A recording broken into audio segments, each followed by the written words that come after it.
most exciting time of the year. Excited to watch our guys get after it. Got a loaded regional, a lot of talent. We got the best 4 seed in the bracket in the entire tournament with USC Upstate, and obviously 2 really good programs with West Virginia and Kentucky. So I feel like this regional is loaded and a lot of good teams, and excited to get going. I guess pitching wise, you decided who's gonna start? Yeah, Tits. Yep, Drew Titsworth. He's got the ball tomorrow. What kind of led to that decision? Oh, we knew we were going to do it the whole time. Yeah, that was really kind of a no-brainer for us.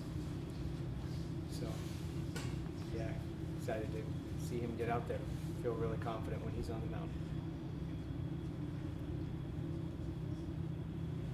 Coach, what did you guys learn from the first matchup this season? I know it was almost 3 months ago at this point, but a demanding and commanding win that you had over them. What did you learn from Upstate in that matchup? Nothing at all. They're a totally different team now. Would be foolish to look back and try to draw anything from that game. We're a different team. They're a different team. That was a random game on a neutral site, and they've gone on and just had a monster year and a lot of power hitters, and 5 or 6 guys with double-digit homers, and coming off a dog pile. So we know they're feeling really good and confident and hot. And, just a tip of the cap to Coach Sweeney. He's certainly a rising star in the industry, and has a loaded team, and for a first-year head coach to come in and do that, what he's done, taking over a program that's double tough. So, we have a lot of respect for them, their program. Their program's always been good, but they certainly have playing with some extra juice this year for sure.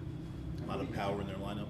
A lot of power in their lineup. 99 home runs, but it's not just one guy. It's 5, 6 guys with one guy's got 18, the other guy's got 17, 16, 15. They just got a lot of threats. So their whole lineup can hit. They got a lot of doubles. They got a lot of homers. They're just a lot of threats in their lineup that will have to do a good job on the mound and play good, pitch good, play good defense for sure.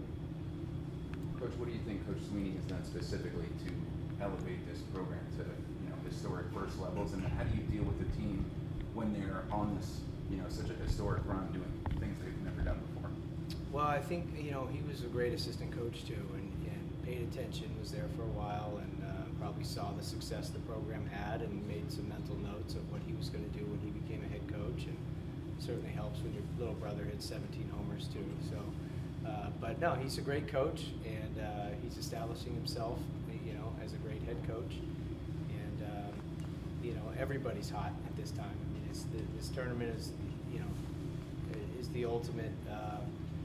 It's everybody's climbing the mountain, and we went from 300 plus teams to now 64. So everybody's good. Everybody's coming off a dog pile or coming off of having a great season. So you just can't take anybody lightly. Can't overlook anything. And at this time of year, you got all good teams. So it's the team who plays the best is going to come out on top. I guess 3 years in a row you guys have hosted regionals now. When you look at just the last 3 years building the program to where it is now, is it kind of where you envisioned it being, or do you still have to see another kind of step where you want to take this program? No, I mean, yeah, the next step is Omaha, and the step after that is winning a national championship. The step after that is doing it multiple times. But for 3 years in, to want to bring postseason baseball back to Doug Kingsmore Stadium, back to this community, knowing what it does. I mean, I remember first week I was on the job and meeting some of the local business owners here up and down College Avenue, and they were talking about, sure is nice when we have postseason baseball here. It really helps us financially, and it's a little bit of an economic, boon to the town. And it's our responsibility, it's our contribution, it's what we can do not only for the athletic department but just for the community in general. And then just the memories made with this community. It's an unbelievable community, and a lot of kids, a lot of families. So for all of them to participate in the action and make those memories as well, that's certainly one of the things we're chasing in addition to what we want to do for the team.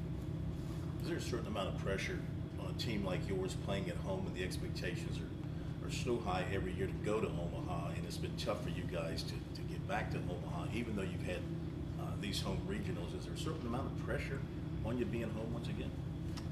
Yeah, I mean, but you're either feeling the pressure or applying the pressure, right? So of course, these are the biggest stage and the brightest lights and the highest stakes, but that's all 16 host sites, and that's all the teams that have have high expectations and have, you know, programs they feel like are the tippy top of college baseball. And you have to run right towards it. You got to run to the roar on that one. You can't back away from that. You can't shy away from it. You got to, you know, we all signed up for it. The players, the coaches, everybody. This is why you do it. I mean, it's for these moments right here that, you know, and we're okay. We're okay knowing that we will be judged based on what happens this round, the next round, and the round after that. We are okay with that.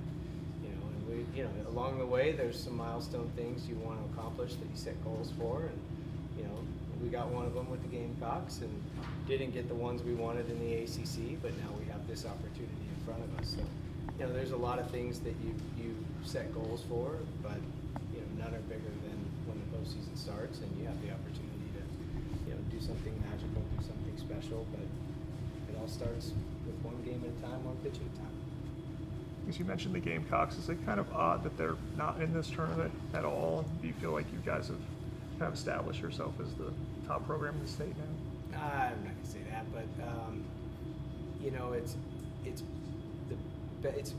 best for college baseball when Clemson and South Carolina are two of the top programs. It's certainly best for the state of South Carolina when Clemson and South Carolina are at the top of their games. And seeing Coastal Carolina, you know, what they've done with Coach Gilmore and now what Coach Schnall has done too is just you know, a testament to a program of consistency over there in Conway as well. So, you know, baseball is good. This is a hotbed of baseball throughout the entire Southeast, and you know, you got really good teams in this state, and you know, three teams, you know, that have had their moments. You know, South Carolina always has the thing that they can always point to, with, you know, winning national titles in 10 and 11. So, you know, we would never make a statement like that because we haven't achieved yet what they've achieved, but we're going to get there. How have you kind of seen Titsworth evolve as a pitcher, going from like a reliever to your number 2 starter now? Yeah, so, you know, spent a lot of time recruiting Drew and his family. He's obviously from Frankenmuth, Michigan, so he was committed to Michigan, and we got a long look at him, you know, early in his high school career. So just watched him really over the last 6 years, and he's always been a starter. And he didn't become a reliever until he got here last year in the early part of this year. So he's a big, strong, physical, durable kid. You know, he's just got that physical makeup that his body can handle the starting role. So it was more just the timing and the opportunity had to present itself for him to get into the rotation. And so with us switching out Sunday starters and with Ethan Darden getting hurt, it just really just presented the opportunity itself. And he had good numbers as a reliever, and we thought, you know, let's give it a shot. And he jumped in there, and that was the week that he was ACC Pitcher of the Week and went 6 strong innings. So he's very capable, and, you know, I think he's got, you know, he's actually added to his repertoire now as well. He's using his secondary stuff a little bit more, instead of where in a relief outing he could just maybe come in and just try to throw as hard as he can and rely on one pitch. Now he's mixing pitches. He and Coach Bellinger added a pitch. They added a split change. So he's progressing. He's improving, and got a lot of confidence in him. Still think you might get Darden back this weekend? Yeah, he'll be back this weekend. He's cleared. So he and Garris both. So they probably guys that won't go long, but they'll be able to go, and that's important. Especially, you never know how these tournaments can go. We'd love to do what we did last year and win it 3, but, you know, there's all different kinds of games. As we saw 2 years ago, we played a 14-inning game, and there's just different ways that you got to do it. So we'll see what the weekend has in store for us, but having those 2 guys available, that's the best kind of ability, is availability. So we'll take it. For you guys to have the game here, talk about what an advantage it is being at home for this, and you know how the crowd's going to be. Yeah, that's the advantage. I mean, everybody says sleeping in your own bed, and like I don't think our guys, you know, they like the hotels we stay at. We stay at a nice hotel, but it's the fans. You know, it's the fans that make this place so special. You know, and we have great facilities. Don't get me wrong. We have a beautiful field, beautiful playing surface, but it's the energy the Clemson community puts into Doug Kingsmore Stadium that makes Doug Kingsmore Stadium that 10th man atmosphere. And so, you know, growing that and getting that back, I felt like that was the legacy of Team 127 as they recaptured the energy and enthusiasm of the Clemson fan base. You know, Team 126, it was, you know, okay, Clemson baseball feels different. Clemson baseball's back. Last year the fans are back, and you know, now it's our opportunity to continue to take strides and take steps and, you know, chase the things that we've never done here before. We heard that you had the players wear Hawaiian T-shirts on the road the last couple road trips. What was that about?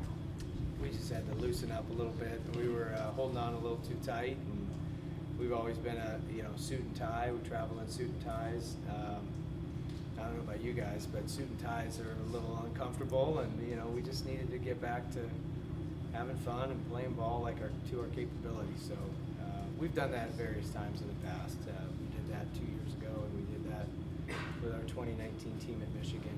You know, so you got to break out the Hawaiian shirts when the time is right, but we're still wearing them, so that's good. Andrew Schufa mentioned after the NUNC loss that Coach Leggett said, talked about circling the wagons. I was curious, how often does Coach Leggett kind of impart wisdom on the team during, I guess, times of winning and times of loss? So it's part of our pregame routine. When he's not with us every away game, but he's with us pretty much every home game, and so we call it 7 with 7. And so he'll either get the guys down the right field line, or if the timing, depending on the timing, he might get them in the classroom as part of our pregame scouting. But 7 minutes with Coach Leggett, and he'll just, you know, he'll pick a message, a story, something. It very rarely is held to 7 minutes, usually longer than 7, but it's invaluable wisdom for our players just to hear from not only a Hall of Fame baseball coach, but somebody who's devoted a quarter of a century of his life to Clemson baseball and has forgotten about more baseball than most of us have experienced. So, you know, having him out here just to impart those life lessons, the wisdom that he has, is extremely valuable for our guys. Anything else for Terrace? You said they still wear the Hawaiian shirts. It was like to the ballpark they wear them, or in the clubhouse? Literally, we said we'll wear them to the field, and metaphorically, we're playing loose and having fun. All right, thank you, Coach.